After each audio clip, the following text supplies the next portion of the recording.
Hey guys, welcome back to another episode of Ronen's 90-Day Challenge. We gave you a rundown on the front, but based on the comments we've been getting, you guys want to see what's in the back and how it's set up and how it comes equipped. Let's go do that. So here I am in the back of the 2020 Cascadia to answer some of the questions that I've had online or comments that you guys have been asking. First of all, I just want to say that I do like the bunk size. The size of this bunk is big as compared to, say, the Kenworth, and it's comparable, probably about the same as the Volvo. I think the Volvo I had a couple more inches deep worth of depth, but width-wise and size-wise up and down, I would say it's about the same, and it's very comfortable. I've got no problem. A matter of fact, if at the end of this, when this is all over, if, like Ronen says, I agree that this is a great truck, he's gonna do his happy dance standing right here in the middle of my truck. He's gonna do it right here. So let me just touch on a couple of things that I like. And actually, first of all, what I would like to say is I've got two guys on the last video that I did that actually made comment about, like, am I getting something for Freightliner about this? The guy that made that comment was the Crack Bear. Nice comment, bud. But absolutely not. I'm not getting jack out of this, okay? But what I said to the Crack Bear back was, for the amount of work I'm doing pushing or making this thing look good, because I'm not finding a whole lot wrong, but for the work I'm doing to make this thing look good, I better get a deal, or I better get something from Freightliner, because I guarantee their sales are gonna go up. So on things that I actually like about that, as well as being open, it's well lit, okay? It's starting to get a little dark outside, but sitting in here, you'd never know it. The LED lights in this thing really light up well. I've got a light up there above my bed, or above my head in my bed. I wish my name was Fred. But anyway, it really lights up well.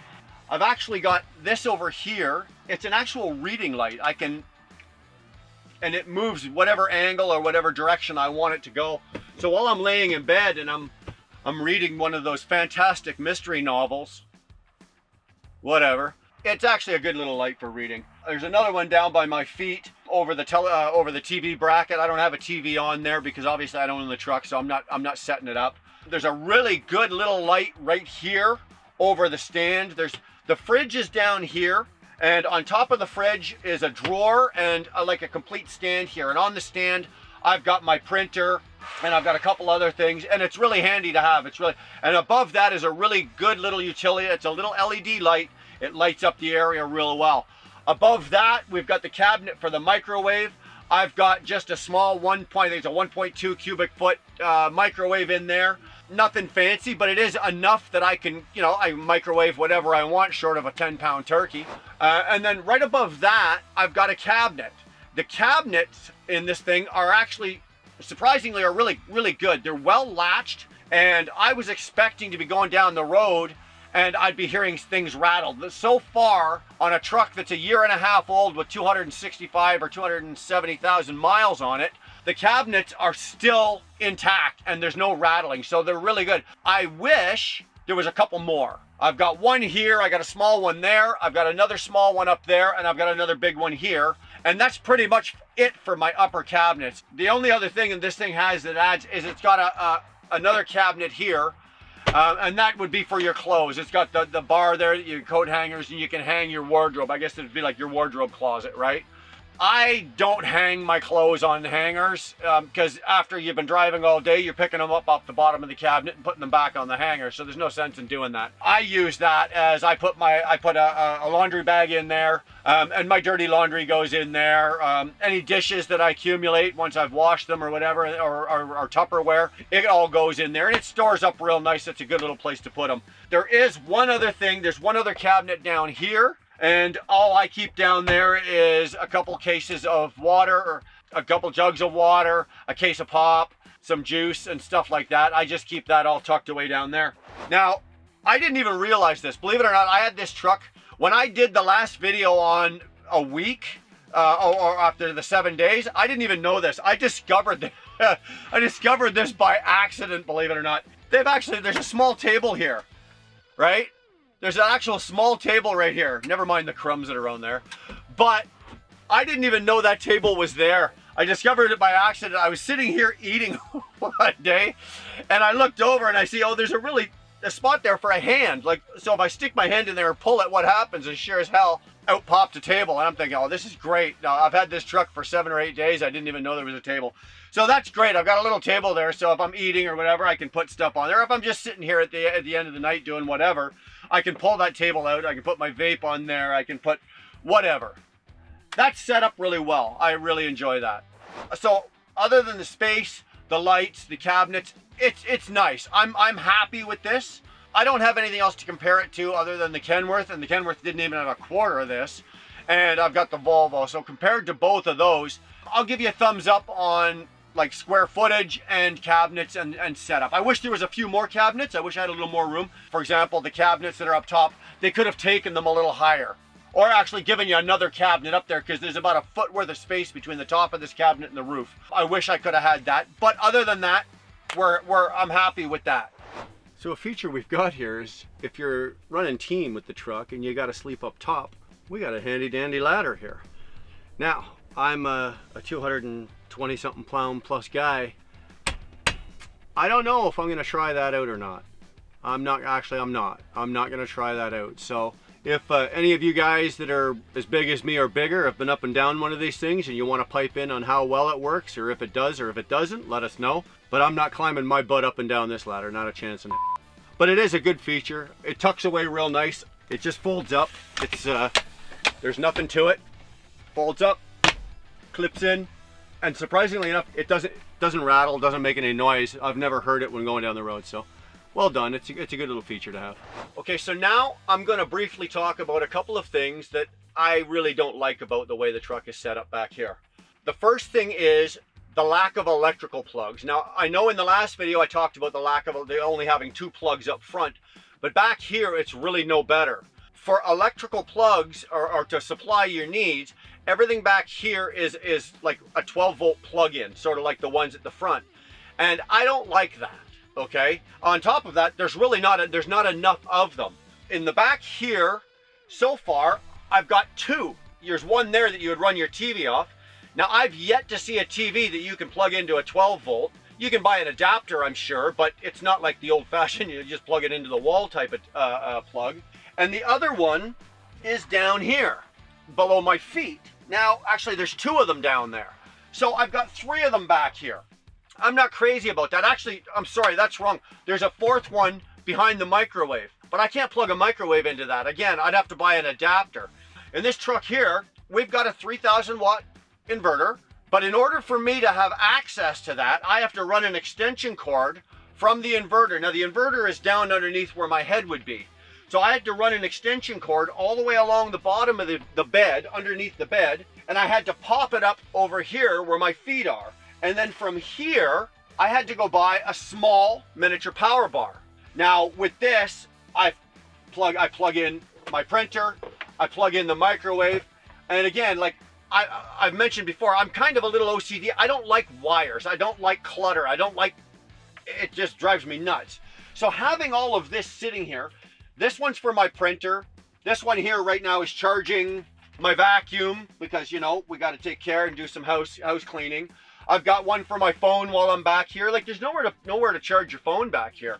And obviously your microwave. If I owned the truck, I would have to take this, probably mount it back here somewhere out of sight, and then so it's not just laying around, but I would have it mounted to the wall or mounted to the top of there, and then have all the wires nice and neatly put away and out of sight, and nobody would see it and I wouldn't see it. But right now for me, because again, I don't own this truck, I have to tolerate this and it's driving me nuts. But I really do wish we had electrical plugs somewhere else. So that's a big thumbs down. I'm not crazy about that. The next thing I want to talk about that I really don't like are these curtains. Now, don't get me wrong, the curtains themselves are well made. They're insulated and they're thick. I've not had a problem yet with being cold or hot when the curtains close. When you close these curtains and you turn your AC on back here, it holds the air back here. Same with the heat. You will stay warm. I don't have a problem with that. My problem is with the rail, the slide rail that these clip onto. Now, the clips that they clip onto is actually a good idea. they're just buttoned like to the top of the each curtain. So if you apply too much pressure, you won't actually break the clip. It'll just come unclipped, and then you can just clip it back on. That part's really good. What I don't like is at the end of the rail on either side, there's nothing there to stop it. So for example, it'd be like your shower curtain at home. Take your shower curtain, take one side off the wall and hold it, and then tilt it on an angle and let it go. All your rings are gonna just slide right off. Well, it does the same thing here. If you push your curtains too far to either side, they just fall off the end of the slide. And that's a pain in the butt. I was driving the other day, and I had pushed the curtains, and maybe a couple or two or three of them had fallen off, but I guess it was bumpy and whatever, so it had worked its way that all of them had fallen off. And I'm driving along, and all of a sudden I've got part of a curtain draped over my shoulder here at the driver's side. It's over my shoulder, and I'm like, well, that's really handy to have if I'm cold, but I'm not. So I think for the amount of money that we spend on these trucks, you know, put stoppers on the end of the slide so this doesn't happen, so these curtains aren't sliding off. That's kind of cheap and chintzy, and I don't like that. The next thing I want to talk about is the fridge. Yes, we've got a fridge, but I could probably put more in an Igloo cooler than I can put in this fridge. I'm on the road for 2 weeks at a pop, minimum, right? I go out for 2 weeks, I go home, do my reset at home, I'll reset at home for a couple of days, maybe 3, go back out for 2 weeks. Sometimes I'm out for 3 weeks, and I've been out upwards of 4 weeks to 5 weeks. I can't put Jack in this fridge. There's enough room in this fridge to comfortably feed me for 3 to 4 days if I eat out of my truck every day. Like I have my breakfast, lunch, and dinners, and another out of my fridge. Now I don't eat that way. I don't eat breakfast, lunch, and dinner every single day. I do have to have enough to have a good sized meal, dinner every night. And like I said, I can put enough in here between the freezer and the fridge to feed myself for 3 days. Well, I'm not always in a position to go grocery shopping every 3 days. I need something a little bigger, and the Freightliner needs, and it's got the space here.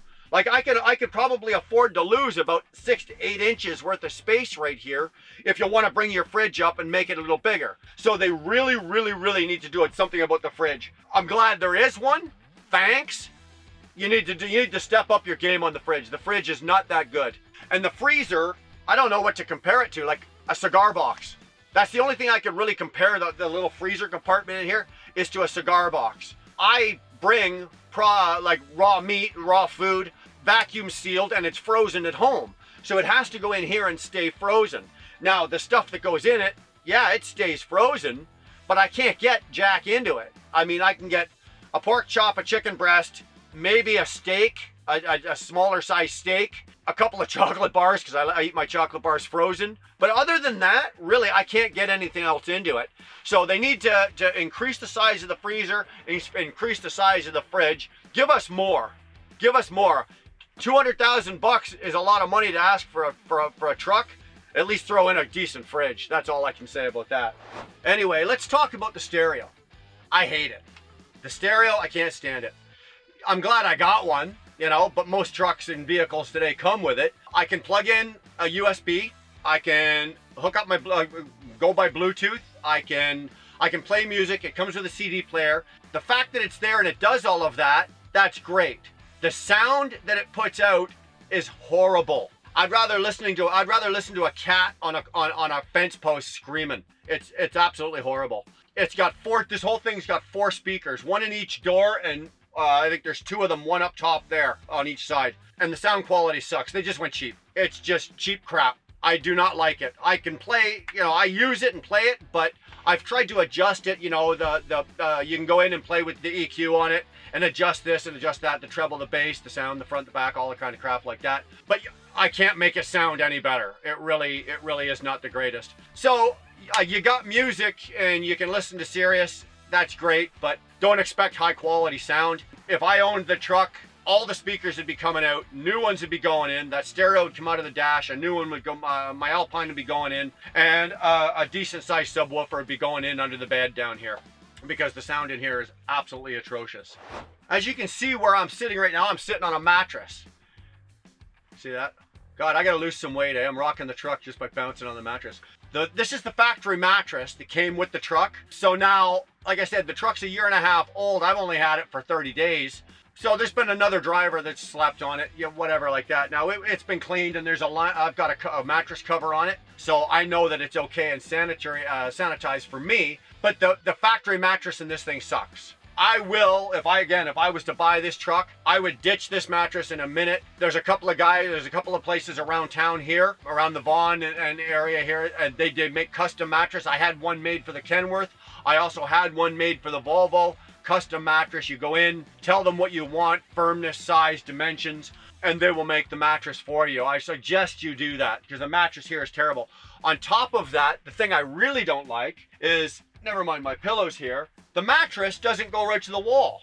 Okay, it's about 8 to 10 inches from the wall. So what I had to do is I went and got a full, like a king size body pillow. Okay, and I've just basically jammed it down in there. A, I don't want the mattress to move, and B, I don't want stuff falling down there. If I didn't stuff a body pillow in there to kind of extend the mattress, my pillows would all fall off and everything would fall down in there. And I don't like that. I don't know why the hell they did that. If there's an answer to that and one of you guys knows, let me know, because I think it's the dumbest thing in the world. So the mattress really, I don't know how to say this, it sucks.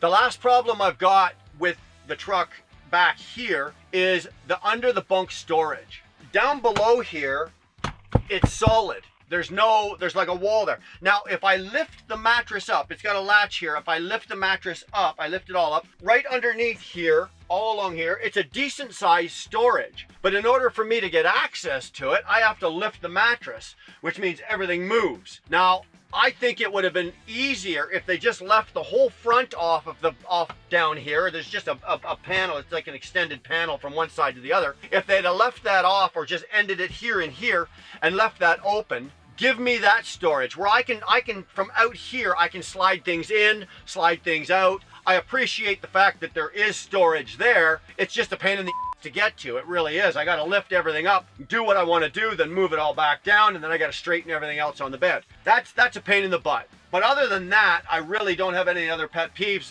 about the truck or anything I don't like about being back here. It sleeps well. The mattress sucks. It's not that comfortable, but for what I'm doing, it'll suffice. Like I said, when you own your own truck, you can go get your own mattress. I'll tough it out on this.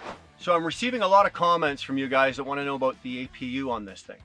This truck here comes with the battery pack APU. It's not run on diesel, so this one is strictly electrical. And from my experience so far over the last 30 days, I've not had to use the heat. Now I've turned the heat on. I've cranked it up just to make sure it works, so I can tell you, okay, yeah, the heat works on this thing. I turned the dial setting all the way up as hot as it would go, turned it on for about 15 minutes, got out of the truck, came back in, and it was a sauna in here. So it is hot. It probably didn't help that it was a hotter day outside as well, but I wanted to at least make sure it worked. Now the AC on this thing is really good. It's strong enough that, say I've got the curtains closed, say I'm sleeping at night and I've got the curtains closed. We're in Canada, so I'm gonna say it's 28 degrees or 27 degrees at night. And so that's still relatively warm and it's humid, but if I've got the curtains closed, I can run this APU on the low setting and it will keep me cool and comfortable while I'm sleeping. During the day when it's really hot, if I've got the curtains open and say I'm just sitting somewhere waiting for a reload or I'm doing a reset and it's the middle of the day, I don't want to idle my truck obviously, I have to run this thing probably at about 3/4 to keep the truck comfortable. And if I open the curtains, you got to run it full blast to keep the whole truck. Now, I have not yet run the batteries dry on this thing. Last week, during the reset last week, I would run the thing, I ran it for 10 hours comfortably, and then I shut it off because I went and did something. I went and did some shopping and I did some moving around. I came back in, I started the truck, ran it for an hour just to give the batteries a charge to make sure, shut the truck off, and then they ran again all day into the evening, and then it got cool enough that I was able to turn it off. I didn't have to run the AC all night. So I've successfully, I can say I've run a complete 10, at least minimum 10-hour stretch with this thing running continuously on a hot day. And it has kept me comfortable, and I've not drained the batteries. I've not had the thing shut off. This truck comes equipped that, luckily for me, and it's a really good feature, that if by chance I run the battery, say it's the middle of the night and I'm sleeping, if the batteries run down past a certain level, the truck kicks on by itself. And it will run for 2 hours to charge the batteries. Now you don't need 2 hours to charge these batteries, but the truck will run a time cycle for 2 hours, charge the batteries, and then the truck shuts off and then you're good. I've not had that happen yet. The truck is not yet kicked on. I know that this truck has it because it's in the menu and I've enabled it. It's turned on, so if by chance it ever happens, the truck will save me and I won't have to wake up in the morning and have dead batteries. But it's also a separate battery pack. Let me just mention that. The truck has its own 4 batteries, that the auxiliaries that run all the plugs, it runs everything else. The batteries for the APU are actually on the back below between the frame rails, and those batteries are separate. So they are just specifically there to run the APU. That's all they run. So when they run down, the truck kicks on, charges those batteries, it charges its own batteries as well, but charges the APU batteries, and then the truck will shut off. It's a really nice feature. I've not had it happen yet. I've not had to run them down that far. I'm thinking I'm going home after we're done shooting here. So my next time out, I'll be doing a reset on the road. I'm purposely going to try to run down the batteries and see how long. I'll just time it from the time I turn it on to the time when the engine kicks on. I'll see what I can get out of them. And I'll give you a report on that. Just so you know. I'm sure that everybody's going to be a little different. It depends on. I'm sure if I'm sitting in Arizona or sitting down in Laredo, I'm not going to get 10 hours out of those batteries. I can guarantee you. I'm probably closer to 7 or 8 if I had to guess. But being where I've been out in the Midwest, I've been up in the Northwest, I've been Ontario, Quebec, I've been out to Moncton, I've been down to St. Andrews in Nova Scotia or New Brunswick, I've been out to Nova Scotia. So the weather I've had some hot days, but I have not had anything like you would get in Arizona, California, Texas, anything like that. So I'm going to purposely run the batteries down and see what we can get out of them. I'll let you know how that works out. So there you have it. There's a couple of things I like, a couple of things I don't like. As time goes on, I'll report back into you and let you know if there's anything else I find. Thanks for watching. Really appreciate it. Make sure you leave comments. If there's anything I've left out or anything you can think of or anything else you want to know about the truck, leave me a comment. I'll make sure to get back to you or we'll get it into the video. Hit that subscribe button. Hear that? Subscribe. I actually said it. Hit the subscribe button. Give us a like. You guys, we'll see you down the road, eh?